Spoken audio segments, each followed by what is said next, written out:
আমরা বাঙালিরা ছোটবেলা থেকে অনেক ভূতের নাম শুনেছি, শাকচুন্নি, পেতনি, ব্রহ্মদৈত্য। কিন্তু আপনারা কি জানেন নেপালিদের মধ্যে ফেমাস ভূত হলো ল্যামল্যামে?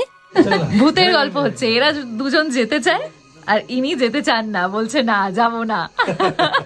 আর এই ল্যামল্যামেই খুঁজতে সেদিন আমরা সামালবঙ্গে বেরিয়ে পড়েছিলাম, যাচ্ছিলাম খানি ওয়াটারফলস। আমাদের সাথে ছিলেন পাসান্দা, উনি একসময় মঙ্ক ছিলেন, আর উনি জানালেন যে সব ল্যামল্যামেরা থাকে সব ঝর্ণার কাছে। এসে গেছি আমরা, এটা খানি ব্রিজ, এটাই তো?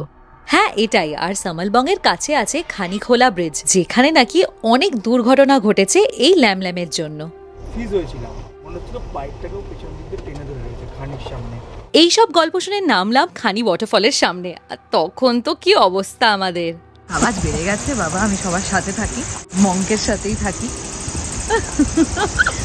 ইয়ার কি না, সত্যি কিন্তু সামালবং বা আশেপাশের গ্রামের কেউই কিন্তু এই খানিখোলা ব্রিজে সন্ধে 5টার পর আর আসে না। আমরা অনেক সাহস করে গেছিলাম, কিন্তু হঠাৎ যেন জলে কি একটা পড়লো। জলের দিকে তো যাবোই না, দিনের বেলা সাপ দেখেছি, আপনারা নিশ্চয়ই ভিডিওতে দেখেছেন।